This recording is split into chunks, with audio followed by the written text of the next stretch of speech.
La capacidad económica es un reflejo directo de la capacidad o el desarrollo espiritual que tiene una persona. Es decir, que la espiritualidad es la capacidad de precipitar cosas desde mundos superiores para que se manifiesten en la realidad física. Y seguramente ya has escuchado una frase que dice, como es arriba, es abajo, o tu realidad externa es un reflejo de tu mundo interior.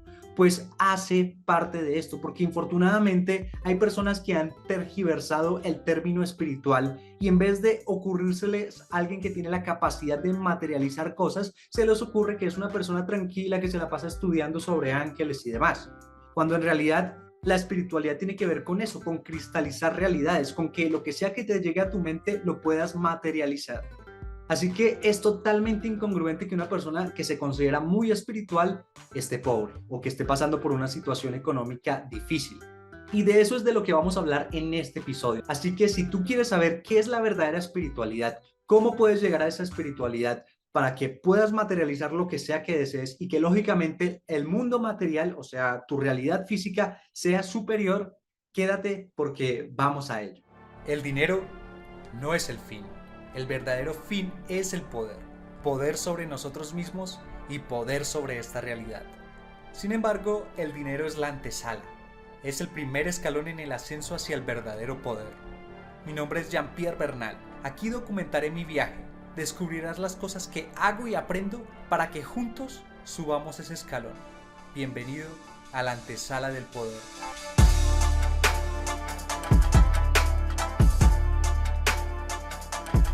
Bueno, poderoso, poderosa, bienvenido, bienvenida a este episodio número 336. Momento en que se publica este episodio es el día jueves 25 de agosto del año 2022. Y tal como lo dijimos al principio, vamos a hablar sobre por qué una persona que es realmente espiritual, que hace trabajo espiritual, debería ser una persona que económicamente fuese muy abundante. Y para empezar, tendría que poner un contexto como lo hacemos en todos los episodios y dentro de ese contexto tendríamos que entender los niveles del alma. No voy a explicar los 5 niveles del alma porque son 5, sino que voy a ir directamente al que tiene que ver con la espiritualidad. Porque en esos 5 niveles del alma, el más bajo es Nefesh, el alma animal. Es el nivel de alma que siempre desciende al cuerpo, que se apodera de él y es el que le da movimiento. Es el nivel de alma animal básicamente porque es primitivo, o sea, se encarga es como de la supervivencia y demás. Y ese nivel de alma es el mismo que tienen los animales. O sea que una persona que solo tuviese Nefesh sería 100% un animal porque no tendría nada. El siguiente nivel se llama Ruach y normalmente lo traducimos como espíritu. Y es ese nivel de alma que si tú miras en Génesis, en el libro de Bereshit, cuando Dios creó a Adán y llegó y le insufló un aire, le sopló un aire en la nariz y le entró ese aire al que se refieren es este nivel de alma. O sea que en realidad la única diferencia entre un ser humano y un animal tiene que ver con esta parte del espíritu, es una parte intelectual que tiene que llegar a dominar el cuerpo de la persona.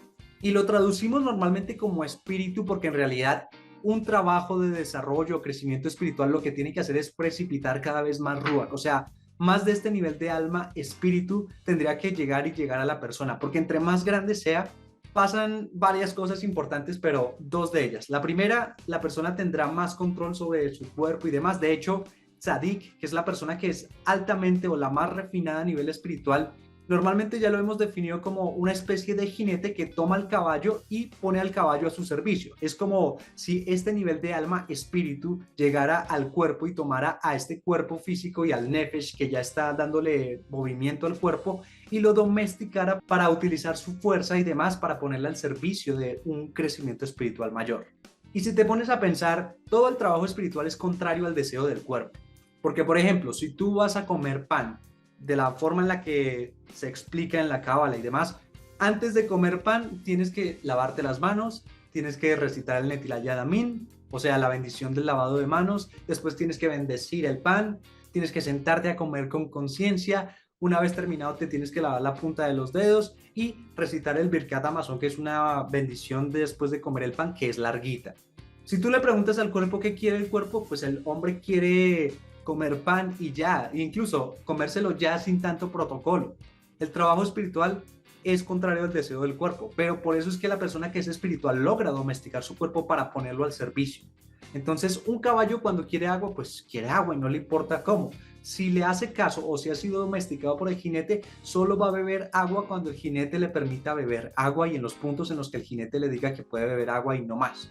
Eso es lo que tiene que hacer una persona verdaderamente espiritual, tener control de sí.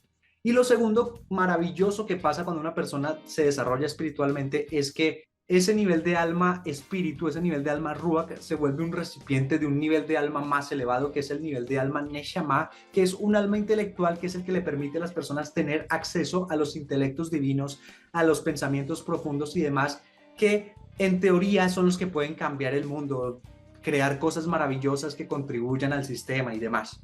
O sea que la idea millonaria está en ese nivel de alma cuando lo tengas y lo utilices como moneda de cambio, entre comillas, para precipitar ideas más elevadas.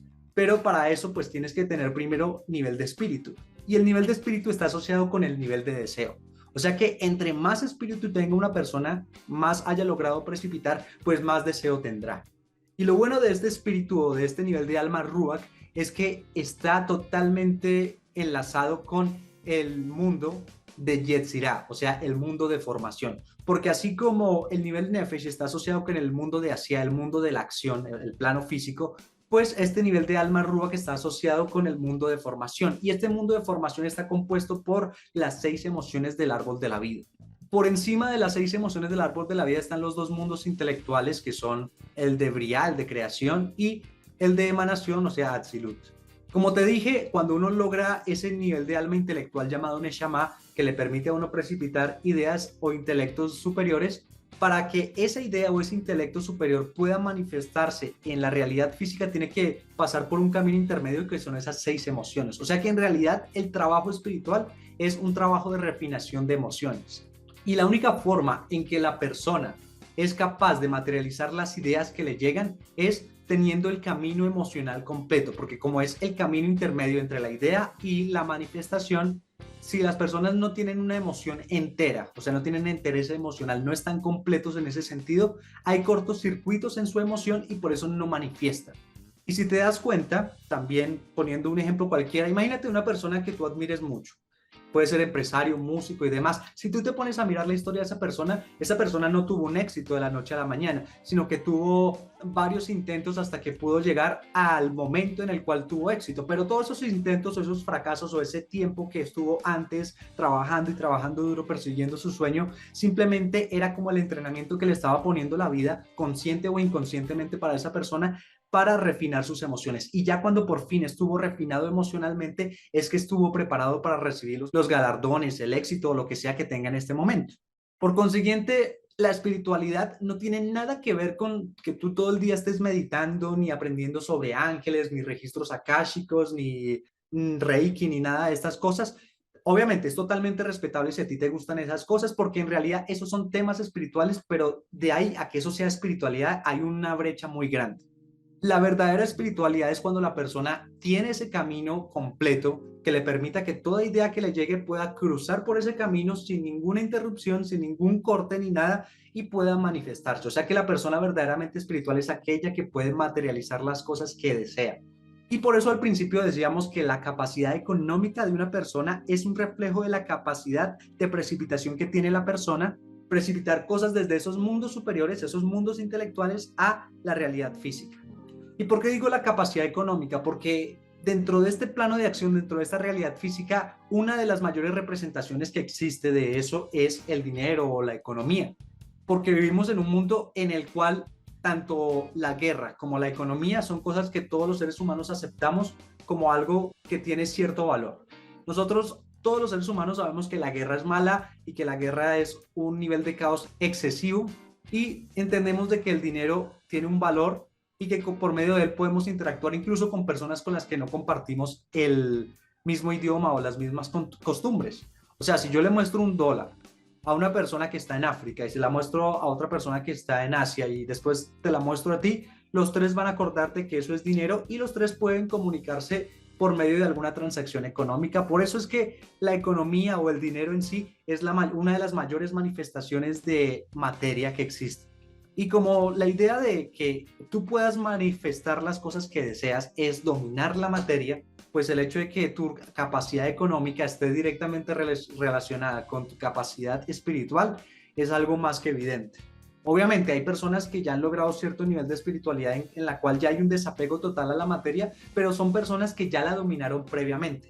Por eso está este libro de El monje que vendió su Ferrari, algo así, seguramente lo has escuchado, y trataba de un tipo que el tipo ya había dominado la materia, o sea, era un tipo muy exitoso a nivel económico, que tenía mucho dinero, pero por alguna razón decidió irse por un camino espiritual en el cual renunció a toda la materia, pero era un tipo que ya había dominado la materia previamente.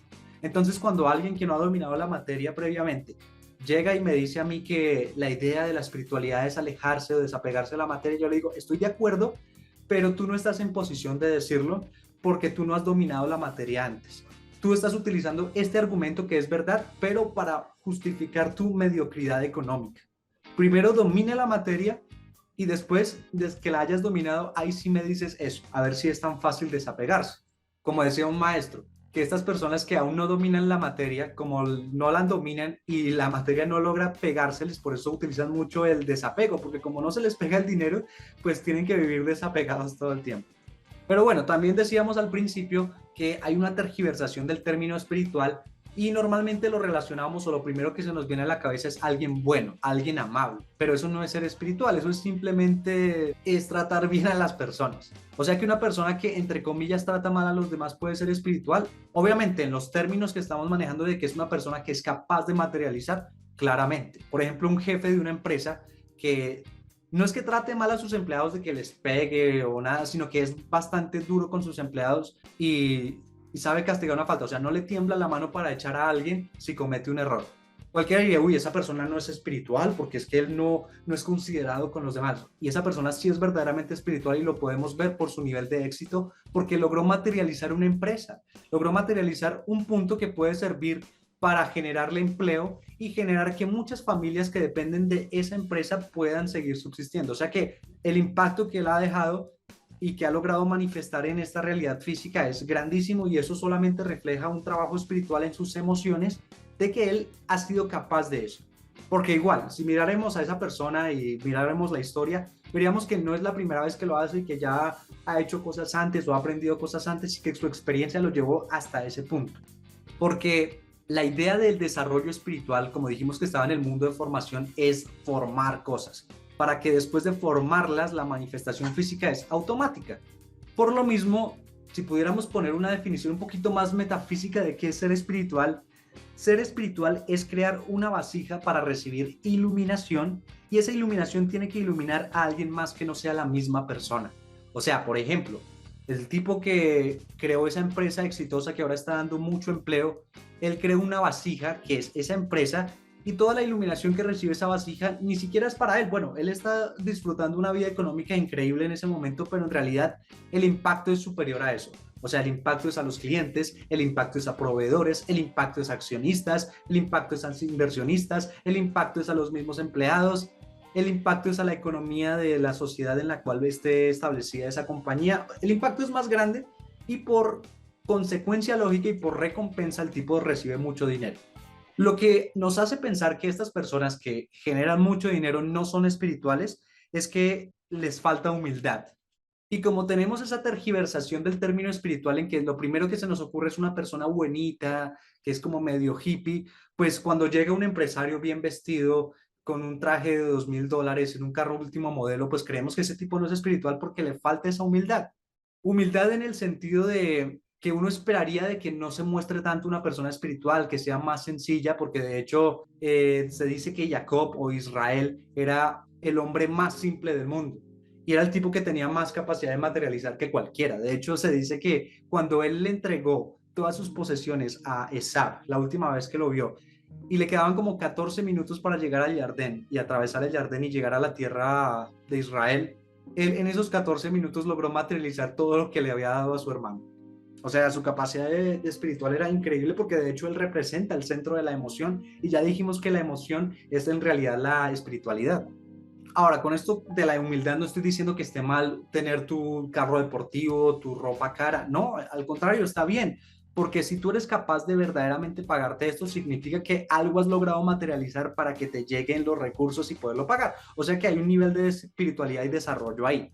Y ya para finalizar, algo muy curioso, y es que lógicamente como hay una búsqueda de mundos superiores que están por encima de la realidad física, y la realidad física es este planeta en el que vivimos, pues mucha gente que es espiritual, verdaderamente espiritual, siente fascinación por el espacio. Los que lograron su desarrollo espiritual por medio de la materia, o sea, estos empresarios que de pronto ni siquiera les interesan los temas espirituales, pero por su trabajo y su experiencia hicieron espiritualidad, porque en realidad la verdadera espiritualidad es aplicable a cualquier cosa, para una empresa, para una relación, aun si la persona no tiene ni idea, por ejemplo, de cábala, o nunca ha tocado una Torá, o nunca ha meditado, pero si la persona ya logró refinar sus emociones, en ese sentido, esa persona es bastante espiritual. Y todas estas personas que son verdaderamente espirituales, tanto las que les interesan los temas espirituales como los que no les interesan los temas espirituales, pero han desarrollado su emoción y eso los vuelve muy espirituales en el sentido de materializar, lógicamente, sienten fascinación por el espacio, por la búsqueda de mundos superiores. Entonces, es el ejemplo clásico del millonario que se hizo millonario haciendo alguna inversión o creando alguna empresa que no tiene nada que ver con nada del espacio, sino con cosas muy banales, muy de acá de la Tierra. Y ahora que ha ganado muchísimo dinero, pero cifras desorbitantes, utiliza toda esa cantidad para crear empresas o proyectos espaciales. Cuando la persona es también espiritual, pero de pronto no tiene tanto dinero y le interesan los temas espirituales, siente fascinación por el espacio también, ya sea yéndose por la astrología o yéndose por la ufología.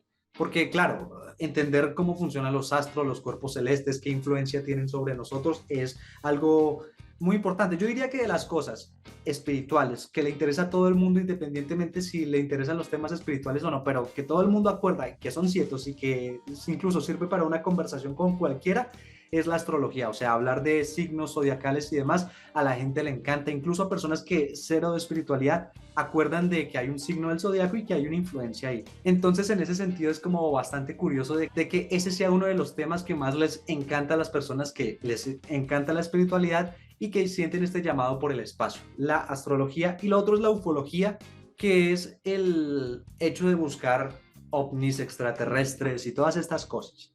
Y bueno, con este episodio lo que quería era decirte eso, como que en realidad el hecho de que estés practicando Reiki o de que seas vegano o vegana, de que te interese la cábala y todo esto, si no lo aplicas en tu vida, todo eso que aprendes no sirve de nada. O sea, es súper bonito, súper embriagante. Yo también he estudiado temas espirituales y me he dejado elevar, pero en realidad uno en lo que tiene que ver con espiritualidad no debería buscar elevación, lo que debería buscar es estirarse, porque la elevación implica que yo me separo de la tierra, empiezo a levitar.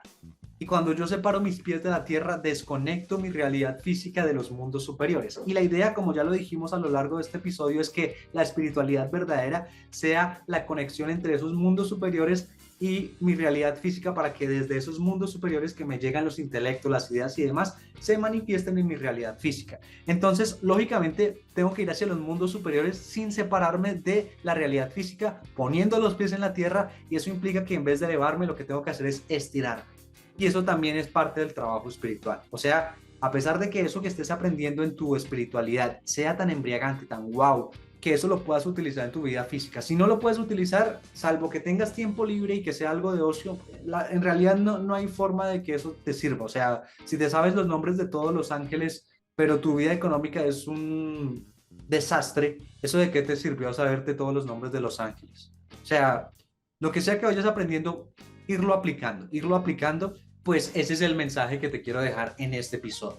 Ya para irnos, tres cosas muy rápidas. La primera es que si consideras que hay personas que deberían saber esto para que realicen un verdadero crecimiento espiritual con la espiritualidad de vida, compárteles este episodio.